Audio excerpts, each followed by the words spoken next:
tous, aujourd'hui on se retrouve donc pour une nouvelle vidéo SMR où cette fois plus de mukbang, plus nécessairement de gros bruits de bouche. On va s'intéresser à un livre, le petit traité des grandes vertus. Donc c'est un ouvrage philosophique écrit par le philosophe contemporain, je sais pas trop comment on dit, mais du 21e siècle, André Comte Sponville, et qui parle du coup des vertus. Voilà. Donc le livre, il va se découper en 18 chapitres. 18 chapitres. Chacun portant sur une des vertus, en tout cas ce qu'il appelle des vertus. Donc on peut commencer par les lister. Ça peut nous faire des petits mots déclencheurs. Chapitre 1, la politesse. La politesse, la politesse, la politesse, la politesse. Je vais mettre le livre ici. Et je vais vous faire des petits triggers en même temps. Voilà. Parce qu'on est gourmand. Hop. La politesse, la politesse, la politesse, la politesse, la politesse. Alors la politesse c'est quoi selon lui? C'est un semblant de vertu. En étant poli, on fait semblant d'être vertueux. Et c'est ce qui nous permet, quand on est jeune, d'avoir une idée de ce que peut être la véritable vertu. Donc c'est par là que tout commence, par la politesse. Deuxième chapitre. Deuxième chapitre, la fidélité. Ensuite vient la prudence, prudence, prudence, prudence, prudence, prudence. Prudence, prudence, prudence. La tempérance. Le courage.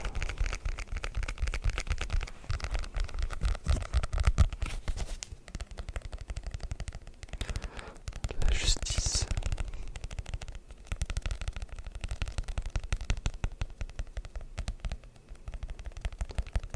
La générosité.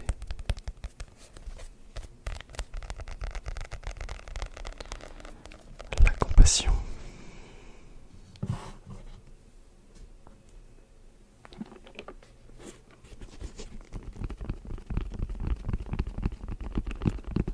La miséricorde. La gratitude. L'humilité. L'humilité. L'humilité. L'humilité. L'humilité. La simplicité. Simplicité. La tolérance. Alors, à voir. Je n'ai pas assez encore lu entre la tempérance et la tolérance. Quelle différence y a-t-il? Ouais, ça n'a rien à voir. Ça tombe bien. Être tempéré et tolérant, ça ne veut absolument pas dire la même chose. Bref. La pureté.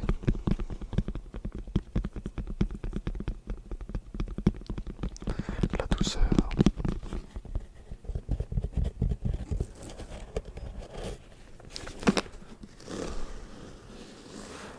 La bonne foi.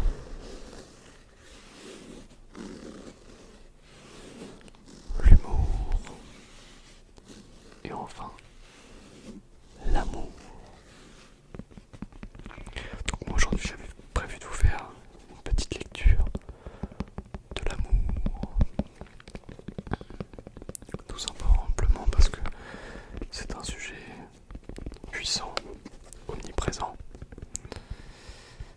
et parfois difficile à comprendre, difficile à cerner, difficile à saisir.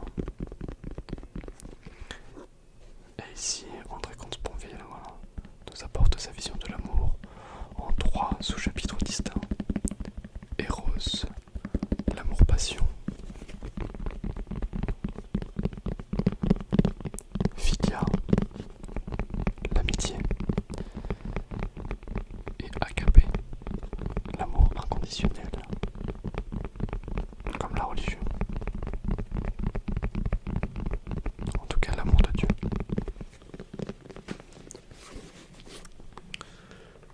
Donc écoutez, moi je pense qu'aujourd'hui, ça va plutôt m'intéresser.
Socrate, qui ne me suivrait pas sur ce terrain-là, en tout cas, le Socrate de Platon, n'en suit pas davantage Aristophane, parce qu'il ne suit personne, au contraire. S'il va nous dire la vérité sur Eros, la vérité sur l'amour, et s'il semble parler d'abord en son nom propre, il nous annonce bien vite que cette vérité, il ne l'a pas inventée. Il la tient d'une femme, Diotime. Et il n'est pas indifférent sans doute que, sur l'amour, Socrate, qui n'est guère coutumier du fait, se fasse ainsi le disciple d'une femme, dont il nous rapporte donc les propos. Or, que dit-elle, ou que dit Socrate, de ce qu'elle lui a dit? D'abord que l'amour n'est pas Dieu, ni un Dieu, tout amour, en effet, est amour de quelque chose, qu'il désire et qui lui manque. Or, quoi de moins divin que de manquer de cela même qui nous fait vivre ou être? Aristophane n'a rien compris. L'amour n'est pas complétude mais incomplétude, non fusion mais quête, non perfection comblée mais pauvreté dévorante. C'est le point décisif d'où il faut partir. Il en tient donc une double définition. L'amour est désir et le désir est manque. Donc je vais passer un petit passage. Si tout désir n'est pas amour, tout amour, du moins cet amour-là, Eros, est bien désir. C'est le désir déterminé d'un certain objet, en tant qu'il manque particulièrement. Socrate enfonce le clou. Ce qu'on n'a pas, ce qu'on n'est pas, ce dont on manque, voilà les objets du désir et de l'amour.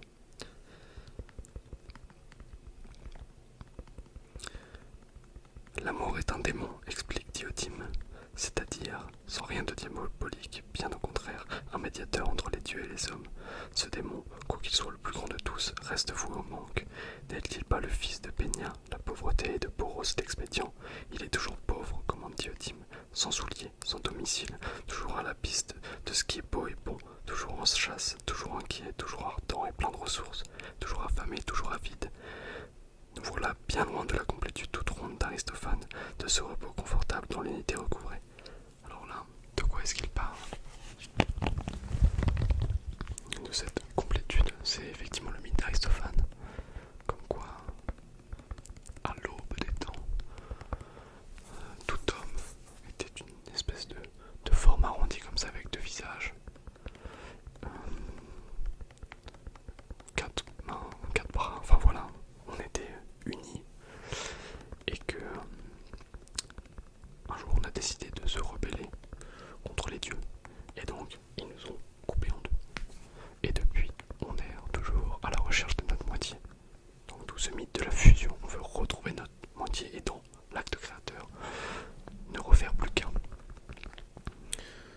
Donc ici, le Socrate de Platon, lui, vient s'opposer à cette thèse-là, en montrant que l'amour est incomplétude, toujours quête de quelque chose. À partir de cette définition que donc, si on aime ce dont on manque, si on obtient l'objet de notre désir, on ne l'aime plus. Alors, donc voilà, il est aussi dit, l'amour est comme un désir qui par sa nature même serait privé de ce qu'il désire. On ne désire que ce qui manque, que ce qu'on n'a pas. Comment pourrait-on avoir donc ce qu'on désire? Il n'y a pas d'amour heureux, et ce manque de bonheur, c'est l'amour même. Qu'est-ce que je serais heureux si elle m'aimait, se dit-il, si elle était à moi. Mais s'il était heureux, il ne l'aimerait plus, ou ce ne serait plus le même amour. Bon après voilà, il faut bien sûr garder à l'esprit que l'amour ne se généralise pas autour des roses, mais c'est cette amour-passion, c'est cette facette de l'amour qui n'existe qu'à travers le manque et qu'à travers en fait son incomplétude.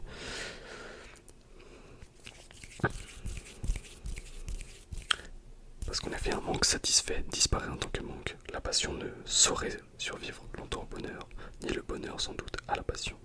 Voilà. C'est là le double tranchant en fait de cette amour-passion. Amour-passion qui caractérise les premiers instants d'une vie de couple d'ailleurs.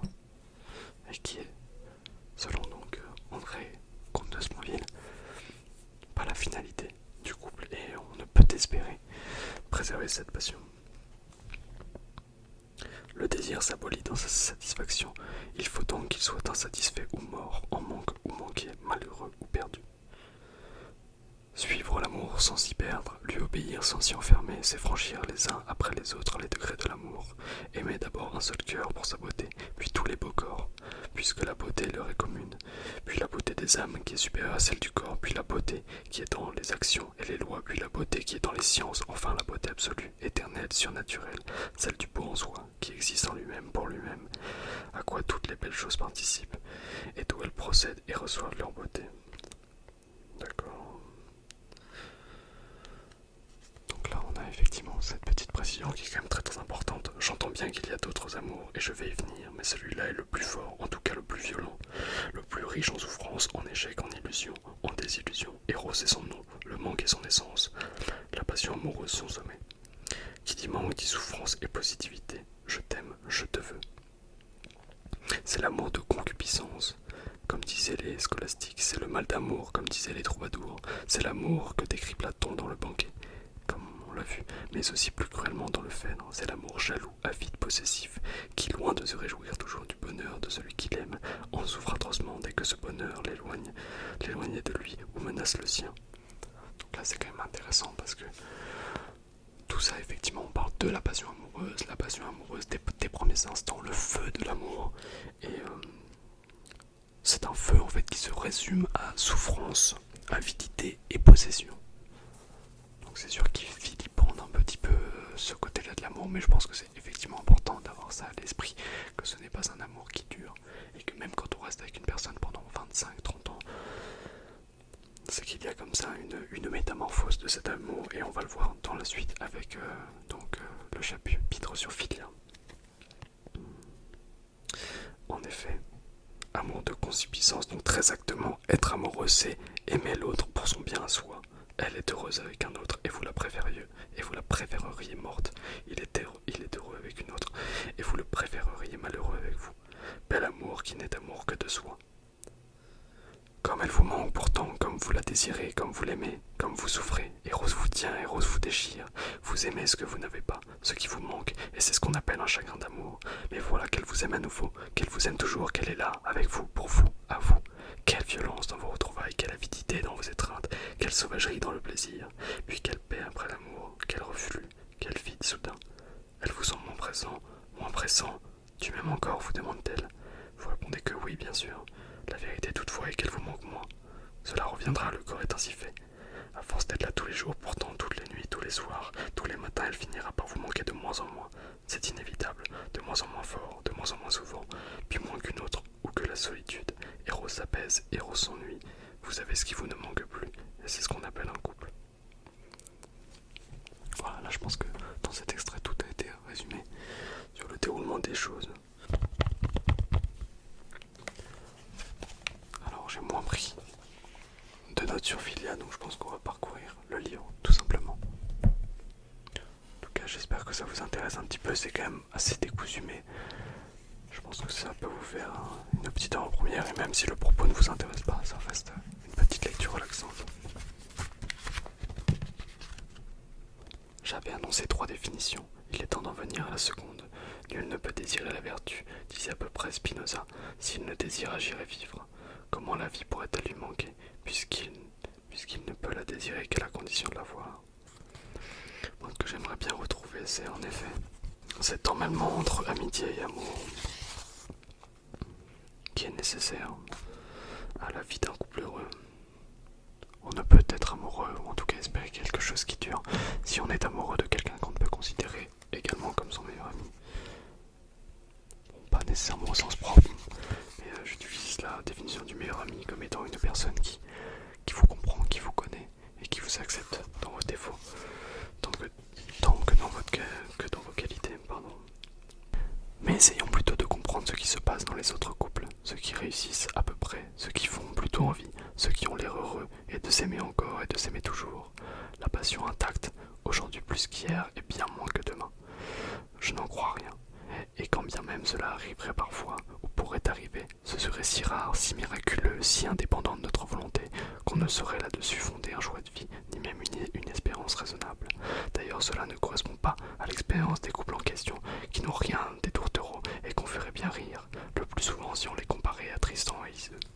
Simplement, ces amants-là continuent de se désirer, et certes, s'ils vivent ensemble depuis des années, c'est puissance plutôt que manque, plaisir plutôt que passion, et ils ont su pour le reste transformer en joie, en douceur, en gratitude, en lucidité, en confiance, en bonheur d'être ensemble, bref en philia, la grande folie amoureuse de leur début.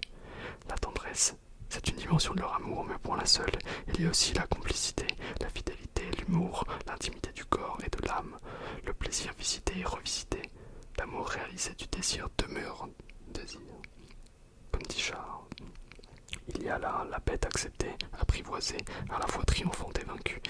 a ces deux solitudes si proches, si attentives, si respectueuses, comme habitées l'une de l'autre, comme soutenues l'une par l'autre.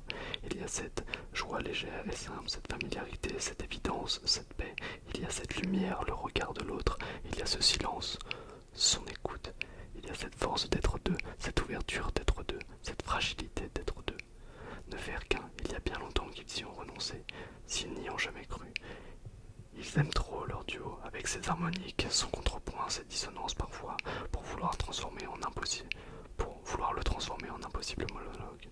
Ils ont passé de l'amour fou à l'amour sage, si l'on veut, et bien fou qui verrait une perte, un amoindrissement, une banalisation, quand c'est au contraire un approfondissement, davantage d'amour, davantage de vérité, et la véritable exception de la vie affective. Quoi de plus facile à aimer que son rêve? Quoi de plus difficile à aimer que la réalité? Quoi de plus facile que de vouloir posséder? Quoi de plus difficile que de savoir accepter? Quoi de plus facile que la passion? Quoi de plus difficile que le couple? Être amoureux est à la portée de n'importe qui. Aimer, non.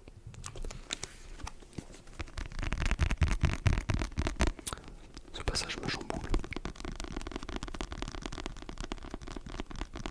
C'est effectivement une très très très belle ode à l'amour sage.